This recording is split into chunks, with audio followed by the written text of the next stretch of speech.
भगवान रामंकर रामनवमी उत्सव सारा विश्व पालन करा जाउछि एवं विशेषकर ए वर्ष आम सबुठु नियारा जे प्रभु रामंकर अयोध्या रे प्राण प्रतिष्ठा होइछि एवं सेथिपई भारत वर्षर प्रत्येक कोणरे भगवान रामंकर भक्त माने विभिन्न वे रे भगवान को प्रार्थना करछन्ति एवं आमे आमर बालुका चित्रकला माध्यम रे प्रभुंकर ए विराट बड़ बालुका चित्रकला तैयारी करछु जहा 20 फुट रु ऊर्ध्व हेबो एवं प्राय 12 टन बाली लगी स्कल्पचर्स क्रिएट करा पई आमे भगवान रामंकर जेते आज पर्यंत स्कल्पचर करछु एटा सबुठु बड़ स्कल्पचर भगवान रामंकर एवं प्रभु को पाखे प्रार्थना करछु जे समस्त को प्रभु आशीर्वाद करंतु एवं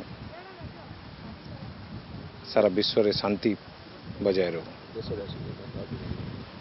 एवं सारा देशवासी मध्य ये भी निवेदन करी जे वर्तमान सबुठु बड़ पर्व आमर चली जोटा कि गणपर्व एवं गणतंत्र पाई चली एवं सेथिपाई मध्य प्रभु प्रार्थना करछु या सुरुखुर रे हेउ।